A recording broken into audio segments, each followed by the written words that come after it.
Zësofta du të diskutoj me juve edhe një temë tjetër që ka lidhje me ndryshimin ose më saktë një shtesë të kontrollit të sistemit hyrje daljeve në kufi. A mund na thoni për çfarë bëhet fjalë? Atëherë kjo është një masë shtesë sigurie të kontrollit të zonës Schengen, pra të vendeve të Bashkimit Evropian, ku një pjesë e shteteve jo anëtare kanë mundësi për shkak të lëvizjes lirë të jenë në liberalizimin e vizave, por sigurisht jo në kohë të paqëndrueshme, në kohë të palimituar.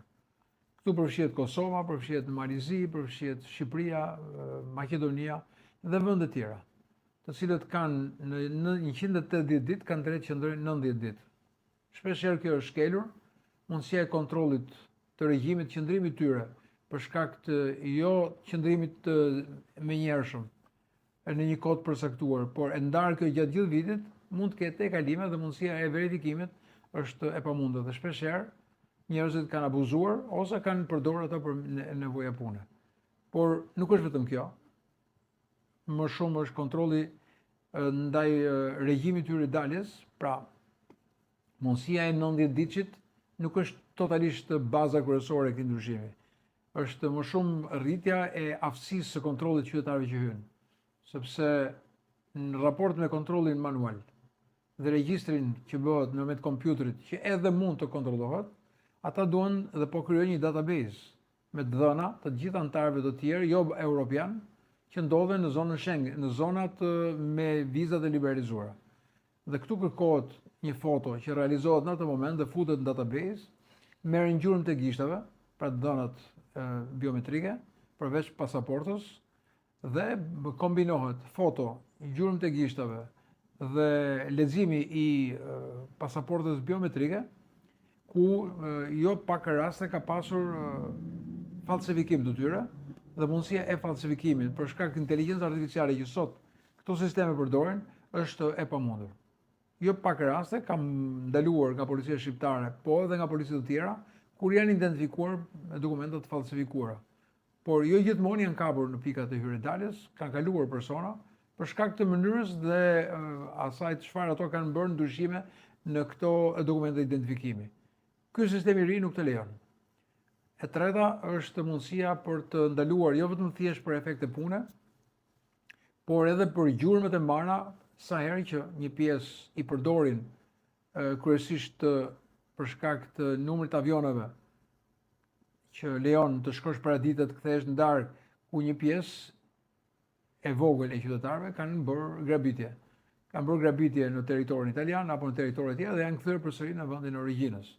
Dhe këto gjurmë të marrë në vendin e ngjarjes me gjurmë të krahasuara, të ndryshme, e tjerë mund të çojnë për identifikimin e personave, të cilët vinë jashtë vendit të Bashkimit Evropian, por që përdorin territorin edhe për vjedhje, grabitje, banesas kryesisht. Si do realizohet gjithë ky proces, pra marrja e gjurmëve të gishtërinjve dhe fotoja, në çfarë zone do realizohen? Së pari është eksperimentale deri në prill të 2026, ku hyn në fuqi. Për shembull, 3 aeroporte mos gaboj janë në Itali, Fiumicino, një aeroport në Veri, mos gaboj në Milano apo në Torino, Milano, dhe pastaj do të hyjë në gjithë territorin.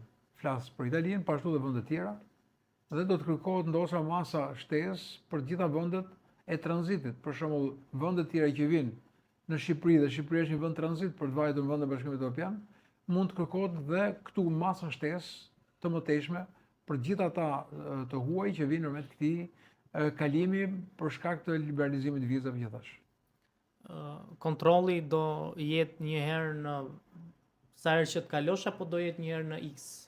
Atëherë momenti i parë është i vështirë sepse do të kërkojë kohë. Është ai momenti që do të shkohet në këto ambiente ndihmëse që do të krijohen, ku personat mbi 12 vjeç, pra janë përjashtuar nën 12 vjeç, mbi 12, secili do të vendosi në një pajisje gishtat ku merren këta gjurmë. Memorizohen, lidhet fotografia realizuar në atë moment. Gjurmët e dhëna nëpërmjet këtij sistemi dhe dokumenti i cili futet në këtë pajisje, këto të treja krijojnë një bazë të mjaftueshme për të identifikuar një person. Dhe në rast se do kemi shkelje, për shembull, të shkeljes të drejtës që të qëndrosh më shumë se 90 ditë brenda 180 ditëve, atëherë ti përjashtohesh automatikisht nga ky sistem.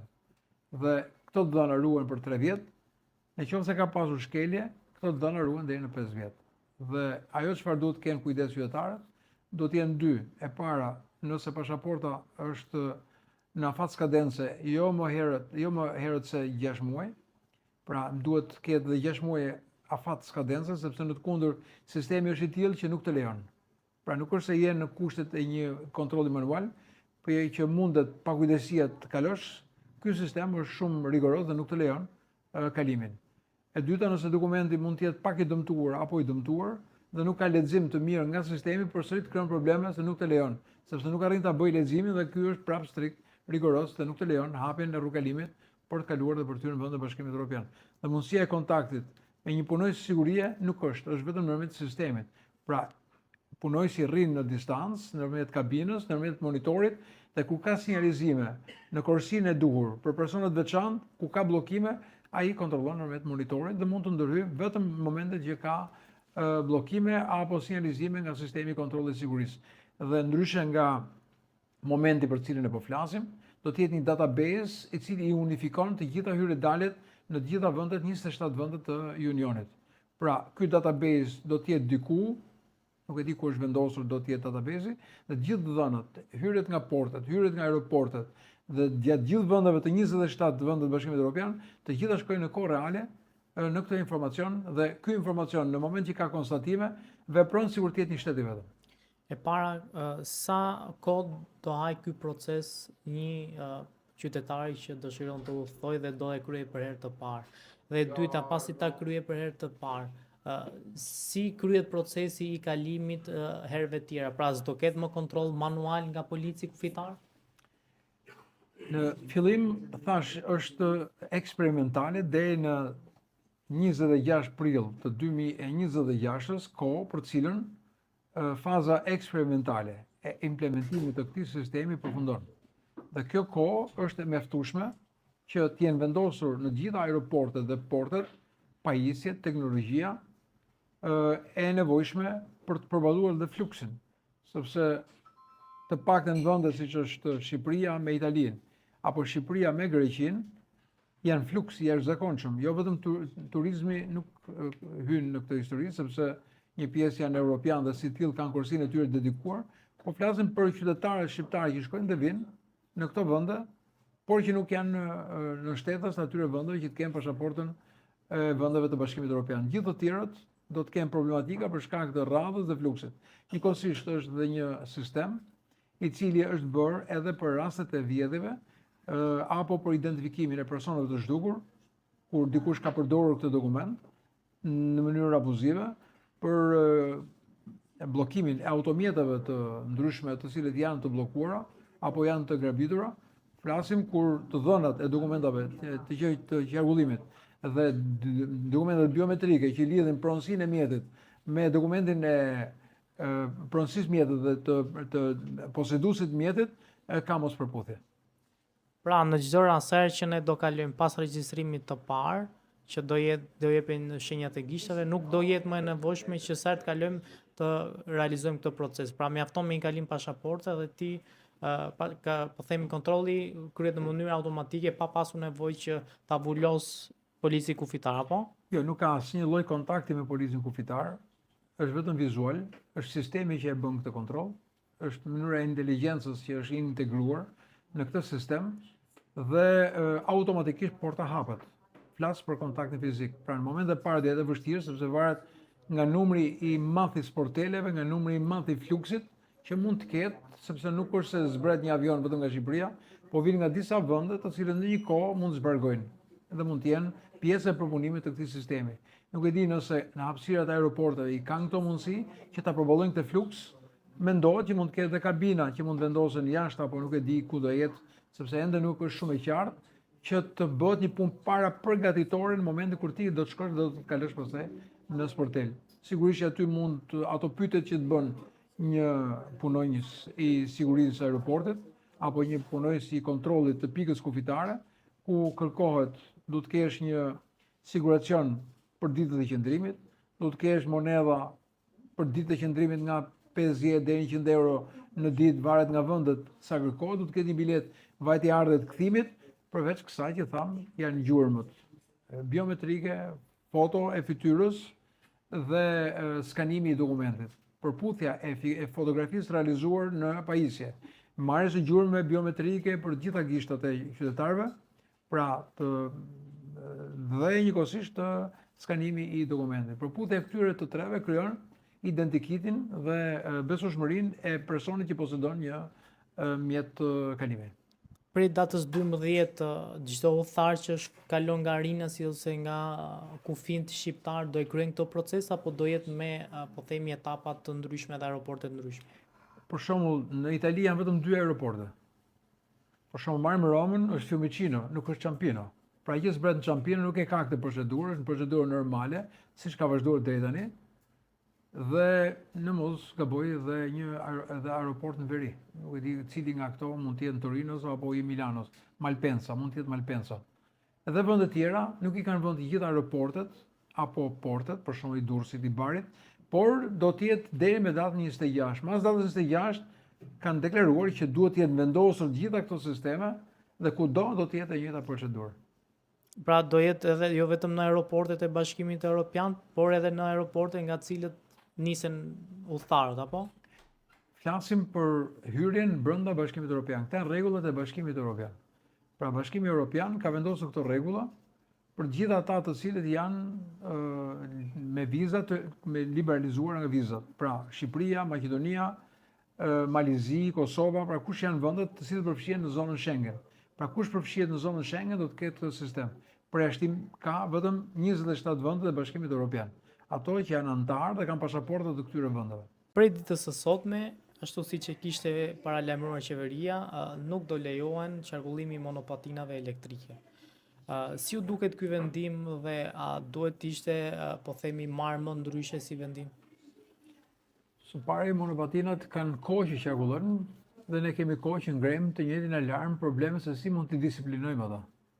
Dhe si të tilla meqense ato kanë kohë në treg dhe janë një transport ekologjik, i cili duhet stimulohet në transporti ekologjik, duhet të jepet një kohë. Për shembull, supozojmë një muaj, 2 javë, duke bërë njoftime në të gjitha mediat, por më parë se të fillosh dhe të shkosh tek bllokimi, duhet të shkosh tek rregulloria. Duhet ta disiplinojmë. Pra, bllokim nuk do të thotë disiplinim. Bllokim do të thotë një veprim pa drejtë i marrë për një transport të lejuar ndërkohë, i cili është bërë masiv. Rregullore do të thotë që të përcaktohet cilet mjete të tilla mund të lëvizin në korsitë e biçikletave apo jo, mbi bazën e shpejtësisë.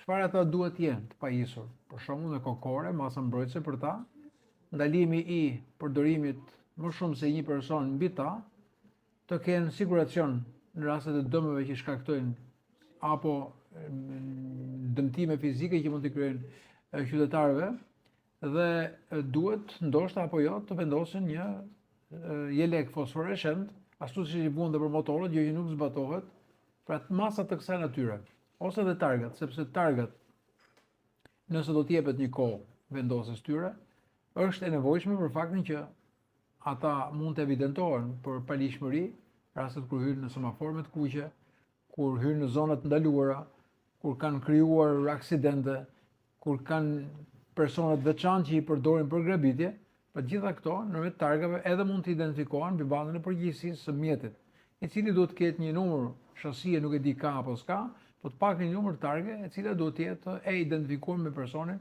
që e posedon atë mjet.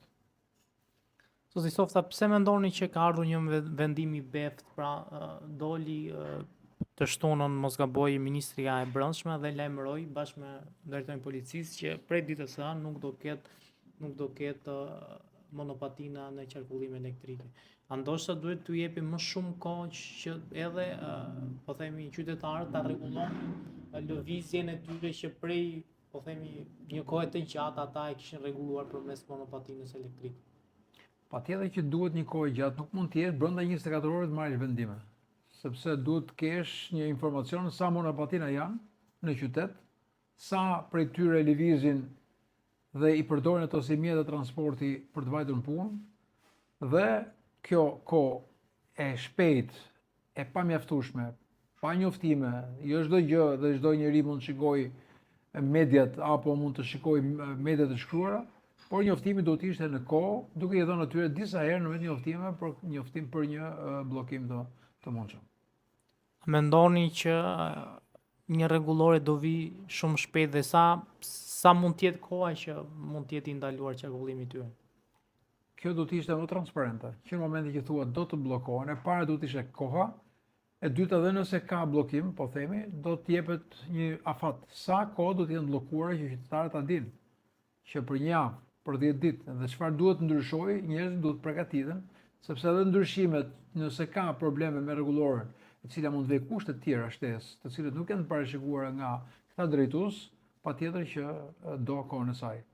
Këtu patjetër duhet ndalohet përdorimi i tyre nën 18 vjeç, që është masë e drejtë, sepse një pjesë e tyre për shkak të moshës janë të rrezikshëm për veten e tyre, por edhe për qytetarët. Dhe përdorimi i tyre pa kriter, hecja e tyre me shpejtësi, qoftë jo vetëm në korsitë e biçikletë, por edhe në rrugicat e lagjeve, bën burime sepse shpeshherë mosha fëmijë, mosha të thyera, po qytetarë të zakonshëm që në stres, dalin nga apartamentet, dalin nga hyrjet, dalin nga rrugicat, ata bëhen burime të rrezikshme, aksidenti për vete dhe për këta banor. Sa e rregulluar do të jetë po themi udhëtimi përmes monopatinave pasi në fuqi të futet rregulloria që do krijon? E pari duhet përcaktuar, thash, rregulloria që parashikon dhe mendoj se parashikon moshën, çfarë masësh mbrojtëse duhet të kenë ata persona ndaj tyre dhe rruga ku do të lëvizin, që është shumë e rëndësishme. Nëse shpejtësia e tyre do të jetë në 25, po prapë është e shpejt, shumë e shpejt, mendosh që fluksi që ka Tirana, densiteti që ka Tirana, vendet të cilët shpeshherë trotuaret e vogla bën burime rreziku, por shumë ka vende ku edhe rruga e lëvizjes së biçikletës është e pa motivuar. Pra në një trotuar ku 50% e 50% është biçikleta dhe qytetari, është shumë rrezikshme. Flas për biçikletën që mundësia e ndalimit, e frenimit dhe e manovrave është shumë herë më e madhe, por në raport me monopatinat, të cilët lëvizin jashtë kritereve tyre. Vërtet mund të kesh një monopatin që e ka deri në kaq kilometra, por nuk do të thotë që shpejtësia e lëvizjes tyre duhet të jetë e tillë. Duhet të jetë e moderuar. Dhe si të tilla, mendoj që duhet pajisen vendet ku duhet kontrollohen, sepse këtu nuk janë vetëm monopatinat, në ato ambiente hyn dhe motorrat të fuqisë lartë, këta që shpërndajnë pica, pra ata që bëjnë deliver, dhe janë kthyer në burim makt dhe rrezik për qytetarët shqiptar. Pra, nga ekstremi që duhet bllokonin motorët dhe motorët elektrik, të cilët kanë fuqi dhe her pas here ka edhe 2 persona në të, dhe vim deri tek monopatina, e cila thash përveç mungesës rregullores, nuk ka pasur masa parandaluese nga policia e shtetit që të merresh me ndalimin, me gjobitin e tyre. Por me sa duket mungesa rregullores, mungesa e ndryshimit në kodin rrugor, mund të ketë sjell pasojë që hajde ta bllokojmë një herë dhe pastaj shikojmë se çfarë do të bëjmë.